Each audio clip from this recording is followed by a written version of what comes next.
Bismillahirrahmanirrahim. Assalamualaikum warahmatullahi wabarakatuh. Alhamdulillahilladzi arsala rasulahu bil huda wa dinil haqq liyuzhirahu 'alad dini kullihi wa kafa billahi shahida.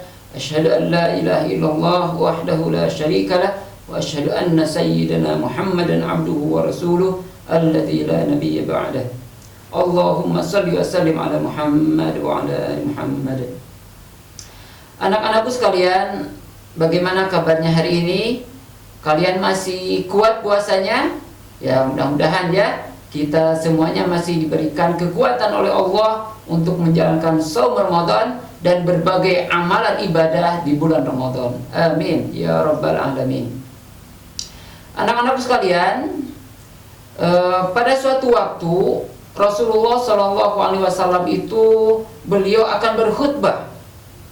Nah, ketika beliau akan berkhutbah tadi, Rasulullah meniti anak tangga mimbar. Nah, ketika meniti anak tangga pertama, kedua, dan ketiga, Rasulullah SAW mengucapkan sesuatu yang menurut para sahabat itu aneh. Yaitu apa? Meniti anak tangga pertama, beliau menyatakan amin. Kemudian meniti anak tangga kedua, beliau juga mengatakan amin. Begitupun yang ketiga. Nah, mendengar hal itu, para sahabat heran dan bertanya kepada Rasulullah SAW, wahai Rasulullah, apa yang kau lakukan tadi? Kenapa setiap langkah engkau meniti anak tangga mimbar kemudian menyatakan amin? Apa yang terjadi? Nah, gitu ya. Para sahabat itu heran. Kemudian Rasulullah menyatakan, wahai para sahabat, sesungguhnya tadi ya, malaikat Jibril ketika saya ini meniti tangga yang pertama, beliau nih, malaikat Jibril itu menyatakan begini katanya. Jibril berkata, sungguh celaka.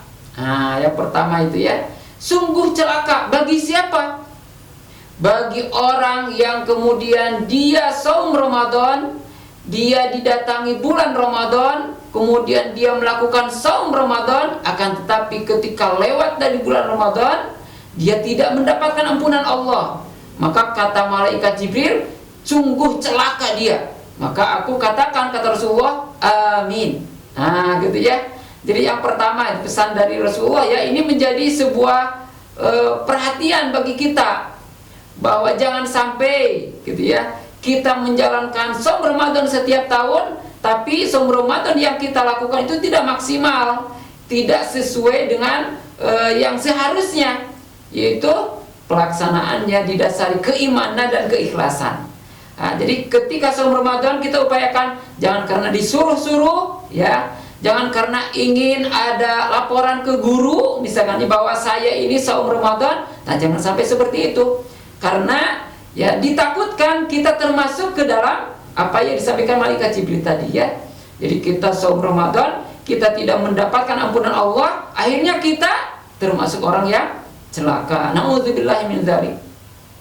Kemudian yang kedua, kata Rasulullah SAW, ketika saya meniti tangga mimbar yang kedua, nah, malaikat Jibril itu berkata kepada saya, wahai para sahabat, katanya, apa perkataannya? Sungguh celaka, katanya, ketika ada orang yang kemudian dia masih memiliki orang tua, baik itu orang tuanya lengkap ya, ada ayah, ada ibu, ataupun ada salah satunya, baik itu yang masih ada tuh ayahnya, atau yang masih ada itu ibunya, tapi ternyata dengan adanya kedua orang tua atau salah satu dari orang tua tadi tidak menghantarkan dia masuk surga.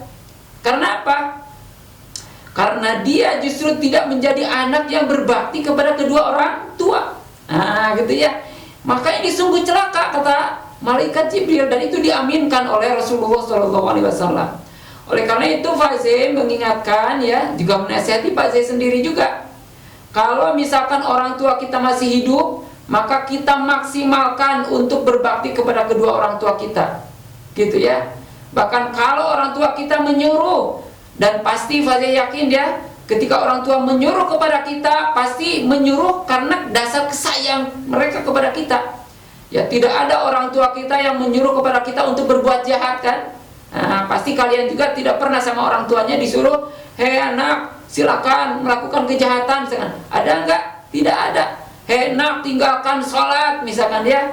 Coba silakan, misalkan ucapan kata-kata kotor, kan enggak ada ya orang tua yang menyuruh gitu. Tapi orang tua kita menyuruh sesuatu yang justru sebagai tanda kasih sayangnya mereka kepada kita.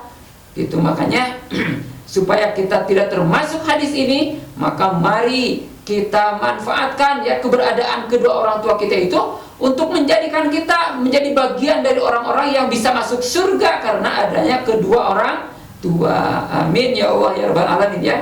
Fazil doakan dan Fazil juga mudah-mudahan termasuk semuanya ya bisa masuk surga karena kita berbakti kepada kedua orang tua.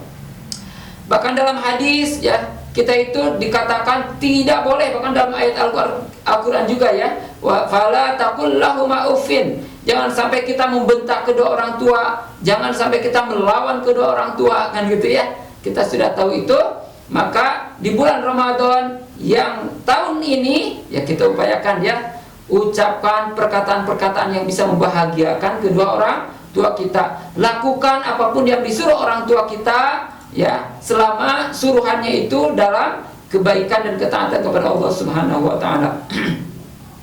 Ya, anak-anakku sekalian, yang terakhir kata Rasulullah, ketika aku meniti tangga mimbar yang ketiga, malaikat Jibril itu menyatakan, sungguh celaka. Nah, ketika apa? Ketika namamu wahai Muhammad disebutkan, tapi ketika mendengar nama disebutkan itu tidak dibacakan sholawat kepada Nabi. Kan gitu ya. Nah, jadi pelajarannya di hadis ini, kalau kita mendengar nama Nabi Muhammad Sallallahu Alaihi Wasallam, jangan lupa ucapkan sholawat ya. Sholawatnya bagaimana? Ya seperti tadi, kita mendengar kata Nabi Muhammad, ucapkan Sallallahu Alaihi Wasallam. Ya, itu sebagai bukti bahwa kita itu cinta kepada Rasulullah Sallallahu Alaihi Wasallam. Itu ya, cinta kepada Rasulullah Sallallahu Alaihi Wasallam. Maka dimanapun kita mendengar Nabi Muhammad, ucapkan Sallallahu Alaihi Wasallam. Jangan lupa ya, jaga mulutnya ya, karena Rasulullah pernah menyatakan, malam yada' qaula zur, barang siapa yang tidak meninggalkan perkataan yang dusta, nah, perkataan yang buruk, perkataan yang kotor, katanya ya.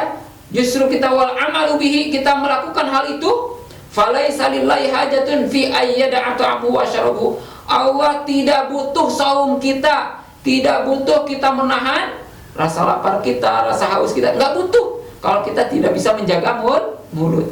Maka terakhir dari fase, mari kita manfaatkan saum Ramadan yang terakhir ini dengan kita berupaya untuk saum Ramadan dengan penuh keimanan dan keikhlasan. Yang kedua, mari kita berbakti kepada kedua orang tua, gitu ya. Yang ketiga, jangan lupa perbanyak sholawat. Insya Allah kita kalau cinta kepada Rasulullah, banyak baca sholawat. Yang membaca sholawat akan bertemu dengan Rasulullah dan bersama-sama dengan Rasulullah di yaumil akhir. Amin ya Allah ya Rabbal Alamin. Mungkin itu dari fase, mudah-mudahan menjadi pengingat bagi kita semua. Billahi fi sabilillah. Wassalamualaikum warahmatullahi wabarakatuh.